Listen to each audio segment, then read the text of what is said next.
Hello guys, আসসালামু আলাইকুম।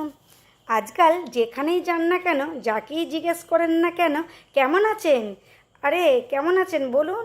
আরে ভালো নেই, শরীর খারাপ। আরে ডাক্তারবাবু বলেছেন সাদা খানা খেতে। সাদা খানা কি সব সময় পসিবল হয়, খাওয়া যায়? আরে একদমই খাওয়া যায় না, কিন্তু শরীরের পক্ষে আমাদেরকে ডাক্তারবাবু বলেন সাদা খানা খেতে, তেল মশলা কম করে খেতে, আর আমরা সেটা খেতে চাই না। আর পেঁপে সিদ্ধ একদমই তো না। তো আমি সেই জন্য এই রেসিপিটা নিয়ে এসেছি। তো সাদা খানা তো নয়, মশলা কম দিয়ে আমি এই রেসিপিটা বানাবো। এইটাই রেসিপিটা কেউ বানিয়েছে কি আমি ঠিক জানি না। তো আমি এই প্রথম ফার্স্ট টাইম বানাচ্ছি রেসিপিটা। তো আমি এখানে একটা পেঁপে নিয়ে নিয়েছি, সেইটাকে কেটে ফ্রেশ করে ধুয়ে রেখে দিয়েছি। আর এখানে আমি মুগ ডাল নিয়ে নিয়েছি, কেন মুগ ডালের ব্যবহার করছি। তো মুগ ডালটাকে আমি ভালোভাবে ধুয়ে শুকিয়ে রেখে দিয়েছি। তো এখানে আমি কুকার নিয়ে নিয়েছি, কুকারে কম করে অল্প করে তেল দিয়েছি, তাতে আমি সাবুত জিরা দিয়ে দিচ্ছি। যেটা একটু বেশ ফুটে উঠলো, আমি এবারে পেঁয়াজ দিয়ে দিচ্ছি। পেঁয়াজটাকে এবার আমি ভুনবো। আমি একটু ভুনবো, দেখছেন আমার পেঁয়াজটা লাল হয়ে গেছে। এবার আমি যে মুগ ডালটা ফ্রেশ করে রেখে দিয়েছিলাম ধুয়ে, তো সেইটাকে এবার আমি দিয়ে দিচ্ছি। দেখছেন কেমন ঝরঝরিয়ে রেখে দিচ্ছি আমি, নাহলে ঝরঝরে না করলে পানির সমেত দিলে কি চিপকে যায়, তো ভালোভাবে ভোনা যায় না। যত ভালোভাবে মুগ ডালটা ভাজবেন ভুনবেন তো তত ভালো টেস্ট আসবে সবজিতে।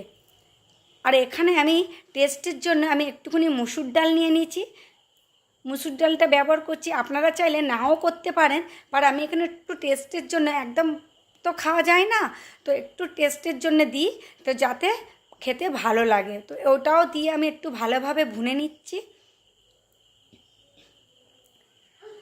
দেখছেন এইভাবে ভুনে নিচ্ছি, আমার ঝরঝরে ভুনা হয়ে গেছে। আমি আরেকবার ভালোভাবে ভুনে নিচ্ছি এটাকে। যত ভালোভাবে ভুনবেন কিন্তু তত ভালো টেস্ট আসবে। কম মশলা দিয়ে একদম পেঁপে সিদ্ধ একদম খুব ভালো লাগবে। এখানে তারপরে আমি পেঁপে কাটাটা দিয়ে দিলাম, দিয়ে এটাকেও ভুনবো। যে পেঁপের যে কাঁচা যে একটা মেঘ থাকে, একটা একদম আঠা টাইপের, তো ওইটা কেটে যাবে ভুনলে। ওটা পেঁপে বলে একদম মনেই হবে না যে পেঁপের রেসিপি এইটা। তারপরে আমি একটু আদা রসুন বাটা দিয়ে দিলাম, যাতে আদা রসুনটা দিলে ওর টেস্টটাও আসে, আর আদা রসুনের গন্ধটা চলে যাওয়ার জন্য আমি এইটাকে ভালোভাবে ভুনে নিচ্ছি। দেখছেন আমি ভালোভাবে ভুনে নিচ্ছি, এইভাবে ভুনতে হবে। কিন্তু খেলে কিন্তু মনেই হবে না যে এটা পেঁপে রান্না। আমার বাচ্চারা তো পেঁপে রান্না একদম দেখলেই ওদের শুনলেই ব্যাস গায়ে জ্বর। কিন্তু এই রেসিপিটা যখনই আমি বানালাম, একবারও কেউ বলল না যে কী রেসিপি এইটা। তো একবারও জিজ্ঞেস করলো না যে পেঁপে রান্না এটা, জিজ্ঞাসা করলো না।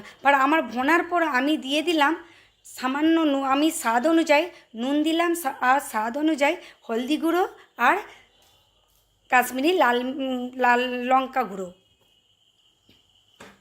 কাশ্মীরি লাল লঙ্কা গুঁড়ো দেবার পর আমি ভালো করে ভুনে নিচ্ছি এটাকে। দেখছেন একটু পেঁপে থেকে একটু পানি বেরিয়েছে। তারপরে আমি দিয়ে দিচ্ছি, এখানে আমি জিরা গুঁড়ো করে রেখে দিয়েছিলাম, সেই জিরা গুঁড়োটা দিয়ে দিলাম। জিরা গুঁড়ো দিয়ে আমি আরেকটু ভুনলাম। ভুনার পর আমি এখানে দিচ্ছি কালি মরিচের গুঁড়ো। কালি মরিচের গুঁড়ো দেওয়ার পরেও আমি একবার ফের ভুনছি। এইভাবে ভুনবেন, দেখছেন কালারটা কিন্তু আসছে, কেন কাশ্মীরি লাল লঙ্কা গুঁড়ো দিয়েছি, তো কালারটার জন্যে আমি দিয়েছি, নাহলে আমি দিতাম না। আপনারা চাইলে ওটা নাও দিতে পারেন, কাঁচা লঙ্কাও দিতে পারেন। আমি ভালোভাবে ভুনে নিলাম। ভুনে নেবার পর আমি একটা টমেটোর ইউজ করেছি। টমেটোটা দিলে কি হয়, দেখতে ভালো লাগে, ও টমেটোর যে একটা টেস্ট আছে, তো সেইটাও আসবে। দেবার পর আমি বেশি ভুনবো না, আমি দিয়ে দিলাম পানি। পানি দিয়ে নেড়ে নিচ্ছি, যতটা লাগবে ততটা আমি পানি দেবো।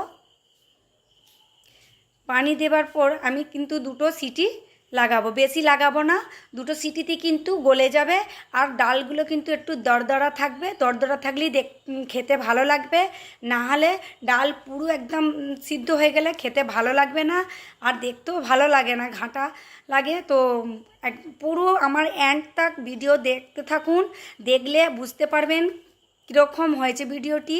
আর দেখতেই পাচ্ছেন এখানে আমার রেসিপিটি কেমন লাগছে। মনে হচ্ছে না কিন্তু যে পেঁপে রান্না, এটা দেখতেই পাচ্ছেন কত সুন্দর লুক এসেছে, কত সুন্দর দেখতে লাগছে। যেমন দেখতে লাগছে বললে বিশ্বাস করবেন না, একবার ট্রাই জরুর করবেন। খেতেও তেমনি টেস্ট, কিন্তু যেমনি দেখে লাগছে, হ্যাঁ লাবণীয় লাগছে, पर খেতে সত্যি খুব সুন্দর খেতে লাগে, খুব ভালো লাগে খেতে। আমার যেই থেকে এই রেসিপিটা বানিয়েছি, আমাদের বাড়িতে সবাই এই রেসিপিটা কিন্তু বানাতে বলে। পেঁপের ঝোল ফোল সব ছেড়ে দিয়ে কিন্তু পেঁপে খাবার কথা হলেই এই রেসিপিটা বানাতে বলে। তো আমার ভিডিওটি যদি ভালো লেগে থাকে লাইক করবেন একটা, আর সাবস্ক্রাইব করবেন, শেয়ার করতে ভুলবেন না, কমেন্টে জানাবেন সত্যি করে রেসিপিটা কেমন লাগলো।